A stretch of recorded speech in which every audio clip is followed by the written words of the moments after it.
Lecture du livre des Juges. En ces jours-là, il y avait un homme de Soréa, du clan de Dan, nommé Manoah. Sa femme était stérile et n'avait pas eu d'enfant. L'ange du Seigneur apparut à cette femme et lui dit : « Tu es stérile et tu n'as pas eu d'enfant. Mais tu vas concevoir et enfanter un fils. Désormais, fais bien attention.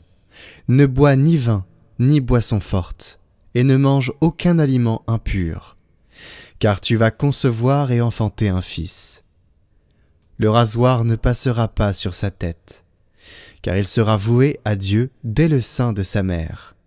C'est lui qui entreprendra de sauver Israël de la main des Philistins. » La femme s'en alla dire à son mari : « Un homme de Dieu est venu me trouver. Il avait l'apparence d'un ange de Dieu, tant il était imposant.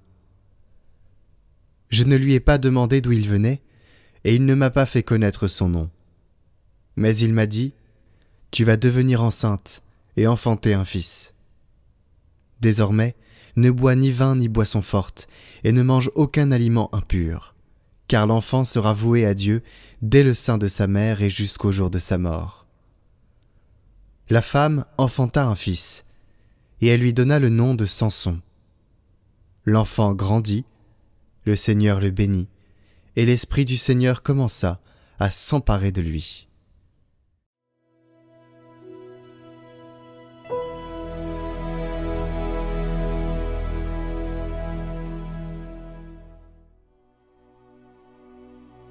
Je n'ai que ta louange à ma bouche, tout le jour ta splendeur. En toi, Seigneur, j'ai mon refuge. Garde-moi d'être humilié pour toujours. Dans ta justice, défends-moi, libère-moi. Tends l'oreille vers moi et sauve-moi. Sois le rocher qui m'accueille, toujours accessible. Tu as résolu de me sauver. Ma forteresse et mon roc, c'est toi. Seigneur mon Dieu, tu es mon espérance, toi mon soutien dès avant ma naissance.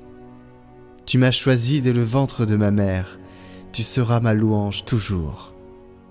Je revivrai les exploits du Seigneur en rappelant que ta justice est la seule. Mon Dieu, tu m'as instruit dès ma jeunesse. Jusqu'à présent, j'ai proclamé tes merveilles. Je n'ai que ta louange à ma bouche, tout le jour ta splendeur.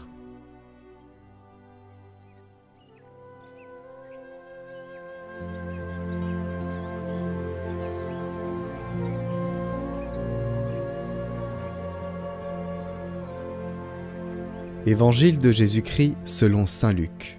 Il y avait au temps d'Hérode le Grand, roi de Judée, un prêtre du groupe d'Abia, nommé Zacharie. Sa femme aussi était descendante d'Aaron. Elle s'appelait Élisabeth. Ils étaient l'un et l'autre des justes devant Dieu. Ils suivaient tous les commandements et les préceptes du Seigneur de façon irréprochable. Ils n'avaient pas d'enfants, car Élisabeth était stérile, et de plus, ils étaient l'un et l'autre avancés en âge. Or, tandis que Zacharie, durant la période attribuée aux prêtres de son groupe, assurait le service du culte devant Dieu, il fut désigné par le sort, suivant l'usage des prêtres, pour aller offrir l'encens dans le sanctuaire du Seigneur. Toute la multitude du peuple était en prière, au dehors, à l'heure de l'offrande de l'encens. L'ange du Seigneur lui apparut, debout, à droite de l'autel de l'encens. À sa vue, Zacharie fut bouleversé, et la crainte le saisit. L'ange lui dit : « Sois sans crainte, Zacharie, car ta supplication a été exaucée. Ta femme Élisabeth mettra au monde pour toi un fils, et tu lui donneras le nom de Jean. Tu seras dans la joie et l'allégresse, et beaucoup se réjouiront de sa naissance, car il sera grand devant le Seigneur. Il ne boira pas de vin ni de boisson forte, et il sera rempli d'Esprit Saint dès le ventre de sa mère. Il fera revenir de nombreux fils d'Israël au Seigneur leur Dieu. Il marchera devant, en présence du Seigneur avec l'esprit et la puissance du prophète Élie, pour faire revenir le cœur des pères vers leurs enfants, ramener les rebelles à la sagesse des justes, et préparer au Seigneur un peuple bien disposé. » Alors Zacharie dit à l'ange : « Comment vais-je savoir que cela arrivera ? Moi, en effet, je suis un vieillard et ma femme est avancée en âge. » L'ange lui répondit, « Je suis Gabriel, et je me tiens en présence de Dieu. J'ai été envoyé pour te parler et pour t'annoncer cette bonne nouvelle. Mais voici que tu seras réduit au silence, et jusqu'au jour où cela se réalisera, tu ne pourras plus parler, parce que tu n'as pas cru à mes paroles. Celles-ci s'accompliront en leur temps. » Le peuple attendait Zacharie et s'étonnait qu'il s'attarde dans le sanctuaire. Quand il sortit, il ne pouvait pas leur parler, et ils comprirent que dans le sanctuaire, il avait eu une vision. Il leur faisait des signes et restait muet. Lorsqu'il eut achevé son temps de service liturgique, il repartit chez lui. Quelque temps plus tard, sa femme, Élisabeth, conçut un enfant. Pendant 5 mois, elle garda le secret. Elle se disait, « Voilà ce que le Seigneur a fait pour moi, en ces jours où il a posé son regard pour effacer ce qui était ma honte devant les hommes. »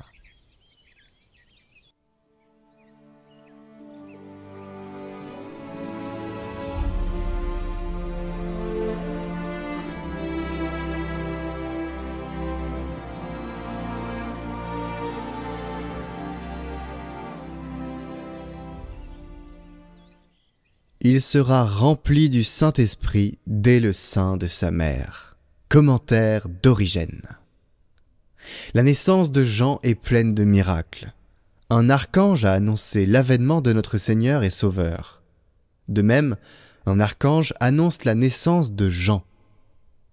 Il sera rempli du Saint-Esprit dès le sein de sa mère. Le peuple ne reconnaissait pas notre Seigneur qui accomplissait des miracles et des prodiges, et guérissait leurs maladies. Mais Jean, encore dans le sein maternel, exulte de joie. À l'arrivée de la mère de Jésus, on ne peut pas le retenir, et il essaie d'aller à sa rencontre. « Dès l'instant que ta salutation a frappé mes oreilles, dit Élisabeth, l'enfant a tressailli de joie dans mon sein. » Encore dans le sein de sa mère, Jean avait déjà reçu le Saint-Esprit. L'Écriture dit ensuite qu'il ramènera de nombreux fils d'Israël au Seigneur leur Dieu. Jean en ramena un grand nombre. Le Seigneur, non pas un grand nombre, mais tous. En effet, c'était son œuvre de ramener le monde entier à Dieu le Père. Et il marchera le premier en présence du Seigneur dans l'esprit et la puissance d'Élie. Comme en tous les prophètes, il y avait en Élie puissance et esprit. L'esprit qui avait reposé sur Élie est venu sur Jean, et la puissance qui habitait Élie est apparue en lui. L'un a été transporté au ciel, mais l'autre a été le précurseur du Seigneur, et il est mort avant lui, pour descendre au séjour des morts, annoncer son avènement.